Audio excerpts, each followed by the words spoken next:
नमस्कार मित्रांनो, बाजार पंडित या आपल्या यूट्यूब चॅनलवर आपलं स्वागत आहे। मित्रांनो, झेरोदा काइट्समध्ये कसे ट्रेड घ्यायचे, कसे शेअर्स बाय आणि सेल करायचे यावर मी तुम्हाला हा व्हिडिओ बनवणार आहे। जर तुम्ही चॅनलवर नवीन असाल तर चॅनलला लाईक आणि सबस्क्राइब करायला विसरू नका। मित्रांनो, मी आता झेरोदा काइट्स ॲप्लिकेशन लॉग इन केलेलं आहे, पण तुमचं जर झेरोदा काइट्समध्ये अकाउंट नसेल आणि ते जर ओपन करायचं असेल तर मी डिस्क्रिप्शनमध्ये लिंक दिलेली आहे, त्या लिंकवर जाऊन तुम्ही तुमचं अकाउंट ओपन करू शकता। सर्वप्रथम तुम्हाला जर एखाद्या कंपनीचे शेअर बाय करायचे असेल तर झेरोदामध्ये तो इथं वॉच लिस्टमध्ये ॲड करणं गरजेचं आहे। वॉच लिस्टमध्ये कसं ॲड करायचं मी सांगतो। इथे वरती वॉच लिस्ट दिसतात तुम्हाला 1, 2 हे बँकिंग, हे IT, हे एक्झाम्पलसाठी मी काही माझे ॲड्स केलेले आहेत। इथं बँकिंगमध्ये तुम्हाला दिसेल मी सगळं बँकिंग सेक्टरचे काही शेअर्स जे आहेत ते ॲड केलेले आहे। IT पर्टिक्युलर IT सेक्टरचे केलेले आहेत। तसे तुम्ही तुमच्या मनानुसार कोणत्याही सेक्टरची तुम्हाला जर आवडत असेल किंवा फॉलोअप घेत असाल त्यानुसार तुम्ही इथे शेअर्स ॲड करू शकता। वॉच लिस्टमध्ये शेअर्स ॲड करणं खूप सोपं आहे। एका वॉच लिस्टमध्ये तुम्ही मिनिमम 50 शेअर्स ॲड करू शकता। वॉच लिस्टमध्ये शेअर्स ॲड करण्यासाठी तर सर्च अँड ॲडमध्ये क्लिक करायचं आणि एक्झाम्पलसाठी मी तुम्हाला बजाजचा बजाज फिन्सर्वचा शेअर जर ॲड करायचा असेल NSE किंवा BSE तिथे प्लसवर क्लिक करायचं, पाठीमागे यायचं, तुम्ही पाहू शकता इथं खाली बजाज फिन्सर्वचा शेअर आलेला आहे। ओके, अशा प्रकारे तुम्ही तुमच्या फेवरेट शेअर्सची किंवा पर्टिक्युलर सेक्टर वाईज शेअर्सची तुम्ही लिस्ट तयार करू शकता। वॉच लिस्टमध्ये मिनिमम 7 वॉच लिस्ट तयार करता येतात, 1, 2, 3, 4, 5, 6 आणि 7। ओके, ठीक आहे मित्रांनो, इथे तुम्हाला जर IRFCचा एक्झाम्पलसाठी तुम्हाला जर शेअर कसा बाय करायचा ते सांगतोय। IRFC या कंपनीचा जर शेअर तुम्हाला बाय करायचा असेल तर त्या शेअर्सवर इथं तुम्ही क्लिक करायचं। इथं बायचं ऑप्शन येतं, बायवर जर क्लिक केलं तर इथं पाहू शकता तुम्हाला वरती 4 ऑप्शन दिसतात, एक रेग्युलर, एक कवर, एक AMO आणि एक आइसबर्ग। तर सर्वप्रथम तुम्हाला रेग्युलरबद्दल मी सांगतो। रेग्युलरमध्ये रेग्युलर ऑर्डर टाकता येते, इथे क्वांटिटी टाकावं लागते, तुम्हाला किती शेअर बाय करायचे, 1 शेअर करायचा किंवा 5 शेअर करायचे। 5 शेअर जर केलं मी इथं क्लिक तर किती फंड लागू शकतो त्यासाठी तर खाली जर तुम्ही इथे खाली जर पाहू शकता तर इथे रिफ्रेशवर क्लिक केलं की 135 रुपये तुम्हाला एक शेअर बाय करण्यासाठी लागेल आणि चार्जेस 0.27 रुपये असे लागेल। पण जर तुम्ही इथे 10 शेअर केले किंवा 100 शेअर केले तर खाली पाहू शकता इथं रिफ्रेश केलं की 2715 रुपये तुम्हाला एका शेअर्सला द्यावे लागतील। तुम्ही पाहू शकता मित्रांनो, सध्या मार्केट चालू आहे तर प्राईस ही इथे कमी किंवा जास्त होत आहे। प्राईस पाहू शकता इथं कमी खालीवरी प्राईस होती IRFC या शेअर्सची, किंवा कारण मार्केट सध्या लाईव्ह आहे त्याच्यामुळे। तुम्ही जर खाली आला पुन्हा तर इथं तुम्हाला 100 क्वांटिटी आणि इथं प्राईसचं ऑप्शन येतं। ठीक आहे, आता सध्या जर तुम्ही मार्केट प्राईसवर घेत असाल आणि इथं जर इकडे स्वॅप केलं, खाली स्वॅप द बाय केलं तर ज्या मार्केटवर सध्या शेअर ट्रेड करत आहे त्या प्राईसवरच तुमचा शेअर बाय होईल। पण जर तुम्हाला असं वाटलं किंवा आता 135 रुपये 85 हा शेअरचा प्राईस चालू आहे पण मला तो 135ला आला तरच बाय करायचा, तर इथं तुम्ही वरती 135 रुपये प्राईस टाकू शकता, इथे 135 आणि इथे ॲटोमॅटिकली ती लिमिटवर येऊन जाते ऑर्डर। तुम्ही पाहू शकता इथं मार्केटवर जर केलं आणि मी इथं जर प्राईसला क्लिक केला तर खाली इथे लिमिटला ऑर्डर ॲटोमॅटिक लिमिटला आलेला आहे। लिमिट म्हणजे तुम्ही ज्या लिमिटला घ्यायची आहे तो लिमिट।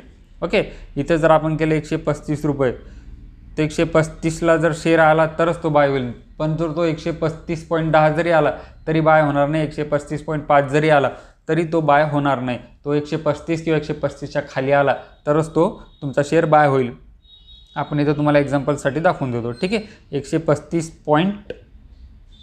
आपण 80 करूया तर आपल्याला लागेल, टोटल अमाऊंट लागेल 2716 रुपये आणि चार्जेस लागतील 5 रुपये 36 पैसे। ठीक आहे, तर अशा प्रकारे तुम्ही एक तर मार्केट प्राईसवर सुद्धा ऑर्डर देऊ शकता आणि लिमिट प्राईसवर सुद्धा ऑर्डर देऊ शकता बाय करण्यासाठी। तर आपण तुम्हाला एक लिमिट 50 क्वांटिटी तुम्हाला मार्केटवर बाय करून दाखवतो मी। ठीक आहे मित्रांनो, 50 क्वांटिटी मी इथं टाकलेलं आहे, इथं खाली मार्केट प्राईस ठेवलेली आहे आणि तुम्हाला दाखवतो. इथं जर स्वॅप केला आपण तर जी प्राईस मार्केटमध्ये चालू असेल त्याच प्राईसला तो शेअर बाय होऊन जाईल. ओके, 50 क्वांटिटी IRFCच्या बाय झालेल्या. आता बाय तर झाल्यात, तुम्हाला बघायचं तर कुठं गेल्यात तर इथं खाली ऑर्डरवर दिसतं बा मित्रांनो. हे खाली जे ऑर्डर दिसतं आहे ना, या ऑर्डरवर तुमचे शेअर बाय झालेले इथे तुम्हाला दिसेल. इकडे एक 4-5 ऑप्शन दिसतात मित्रांनो. एक ओपन आणि एक एक्झिक्यूट. आपण जी बाय केलेली आहे तो आता शेअर 135.80 पैशाला बाय झालेला आहे. इथे तुम्हाला एक्झिक्यूट ऑर्डर दिसेल. इथे जर तुम्ही पोर्टफोलिओ क्लिक केलं, इथे पोर्टफोलिओ जर क्लिक केलं तर तुम्हाला तिथे तुमचा शेअर दिसेल मित्रांनो. पोर्टफोलिओ जर क्लिक केलं, इथं होल्डिंग्स आणि इथं पोझिशन. होल्डिंग्स म्हणजे जर तुम्ही आज एखादा शेअर कोणत्याही कंपनीचा शेअर बाय केला, तो जर आज ठेवला तर उद्या T1 डेमध्ये तुमच्या अकाउंटमध्ये येऊन जातो. परवामध्ये तुम्ही तो विकू शकता मित्रांनो. होल्डिंग्समध्ये तो इथं दिसेल. पोझिशनमध्ये जे शेअर दिसतात ते आजच घेतले किंवा आज जो ट्रेड झाला ते पोझिशनमध्ये तुम्हाला दिसेल. ओके, आता आपण पाहू शकतो मित्रांनो, इथं 50 क्वांटिटी शेअर आपण मार्केट प्राईस जर केला त्यावेळेस 135.80 पैशाला आपल्याला तो भेटलेला आहे. म्हणजे आपला आता LTP म्हणजे करंट प्राईस चालू आहे 135.75. म्हणजे इथं तुम्हाला टोटल प्रॉफिट अँड लॉस इथं इंट्राडेमध्ये दिसेल मित्रांनो. इंट्राडे म्हणजे काय, आज बाय करून आजच सेल करणे म्हणजे इंट्राडे होतो. लॉंग टर्म म्हणजे आज बाय करून तो उद्या परवा किंवा वर्षांनी, 10 महिन्यांनी किंवा 15 वर्षांनी जितके दिवस तुम्ही होल्ड करता त्याला होल्डिंग म्हणतात. लॉंग टर्म असे लॉंग टर्मसाठी इन्व्हेस्टमेंट असे म्हणतात. चला मित्रांनो, तुम्हाला तर मार्केट ऑर्डरवर कसा बाय करायचा ते मी सांगितलं. पण जर तुम्हाला लिमिट ऑर्डरवर कसा बाय करायचा, लिमिट ऑर्डर जर इथं बाय करायचं असेल तर आपण इथं आता 50 क्वांटिटी टाकूया आणि लिमिट टाकूया 135.75 पैसे. तर आपण इथं 70 टाकूया. तुम्हाला दाखवतो एक लिमिट ऑर्डर कशी टाकायची. इथं जर बाय केलं, स्वॅप केलं तर आपली लिमिट ऑर्डर प्लेस झालेली आहे. पण इथं पहा मित्रांनो, आता ऑर्डरवर गेलो आपण तर आपली ऑर्डर जी आहे ती ओपन आहे. ओपनमध्ये आपली ऑर्डर दिसत आहे. कारण प्राईज आपला आपण लिमिट ऑर्डर टाकलेली 135.70ला, पण प्राईज चालू आहे पहा मित्रांनो 135.80. म्हणून तो ऑर्डर एक्झिक्यूट झाला नाही ना. आपण मार्केट प्राईजवर घेतलं तर डायरेक्ट एक्झिक्यूट झाला. जेव्हा तो प्राईज हा 70च्या खाली किंवा 70पर्यंत आला तर आपली ऑर्डर एक्झिक्यूट होऊन जाईल. बघूया मित्रांनो आपली ऑर्डर एक्झिक्यूट होती का. तुम्ही इथून चार्टसुद्धा पाहू शकता.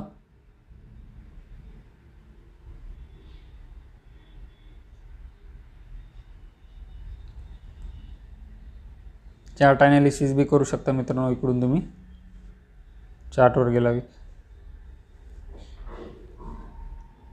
ठीक आहे मित्रांनो. आपण ही ऑर्डर आता इथं तुम्ही ऑर्डर जर तुम्हाला वाटलं इथं मॉडिफाय बी करू शकता. जर तुम्हाला वाटलं ही प्राईस आपली येणार नाही तर तुम्ही ऑर्डर मॉडिफाय बी करू शकता किंवा इथून ऑर्डरला तुम्ही कॅन्सल बी करू शकता. ठीक आहे, अशा प्रकारे तुम्ही शेअर बाय करू शकता. पण जर तुम्हाला हा बाय केला शेअर्स आजच विकायचा आहे तर इथे तुम्ही समजा आता तुम्हाला इथं प्रॉफिट अँड लॉस इथे दिसतोय. ठीक आहे, तुम्ही आता 0 प्रॉफिट आणि 0 लॉस होतो आहे. आपल्याला जर हा 2 रुपयावरच प्रॉफिट काढून टाकायचा असेल तर इथं तुम्ही ह्या शेअर्सवर क्लिक करायचं. एक्झिटवर जर क्लिक केलं तर इथून तुम्ही एक्झिट म्हणजे सेलची ऑर्डर लागेल. आणि इथं जर ॲडवर क्लिक केलं तुम्ही अजून ॲड करू शकता. मग ते मार्केट प्राईजवर करायचं आहे की लिमिट प्राईजवर करायचं आहे हे तुम्हाला कळून करता येईल. इथं तुम्ही पाहू शकता मित्रांनो 135.70वर आलेला आहे. आणि आपण ती ऑर्डर जी लिमिट ऑर्डर टाकली होती कॅन्सल केलेली होती त्याच्यामुळे ती एक्झिक्यूट नाही झाली.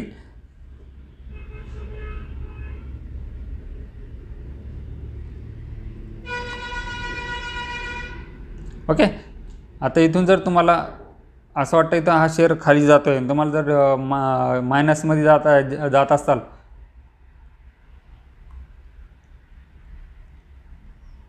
मित्रांनो, आता इथं आपली टोटल क्वांटिटी 100 झालेली आहे. आता तुम्हाला जर वाटलं हा शेअर 135 रुपयाच्या खाली चालला आहे ना आपल्याला लॉस होतो आहे तर इथं तुम्ही एक्झिट बी करू शकता. इथे क्लिक करायचं, एक्झिटवर क्लिक करायचं.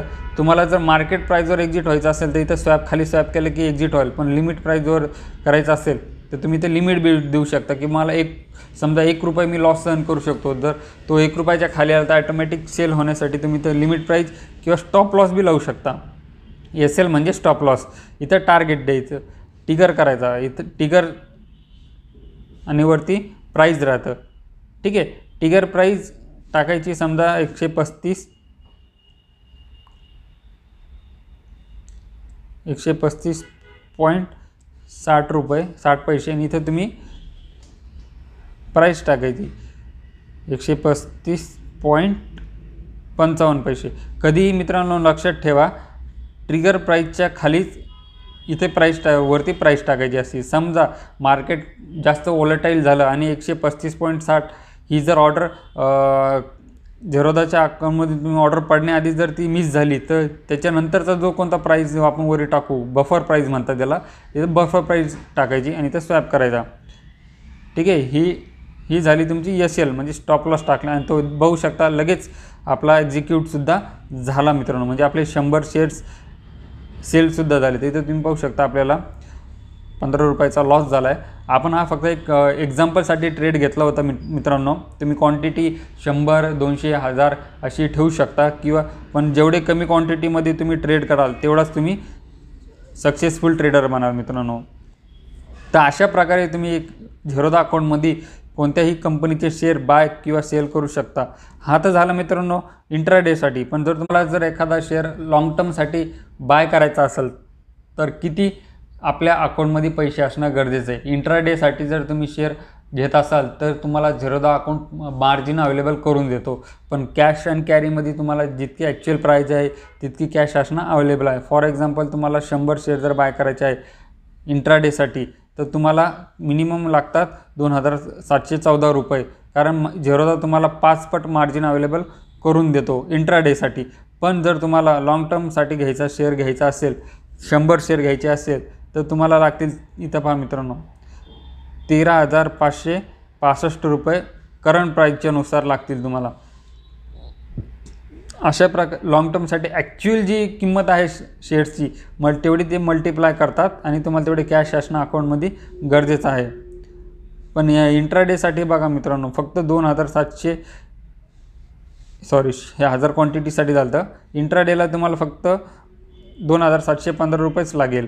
पण जर कॅश अँड कॅरीमध्ये जर घ्यायचं असेल, होल्डिंगसाठी जर तुम्हाला काही शेअर बाय करायचे असेल, तर ॲक्च्युअल जेवढी किंमत होईल तेवढी तुम्हाला अकाउंटमध्ये पैसे असणं गरजेचं आहे. तर अशा प्रकारे मित्रांनो तुम्ही इंट्राडे आणि लाँग टर्मसाठी झेरोदा अकाउंटमधून काही कंपनीचे शेअर्स बाय आणि सेल करू शकता. मित्रांनो, हा जर व्हिडिओ तुम्हाला आवडला असेल तर चॅनलला लाईक, सबस्क्राईब आणि शेअर करायला विसरू नका. Mutual fund investments are subject to market risks. Read all scheme related documents carefully.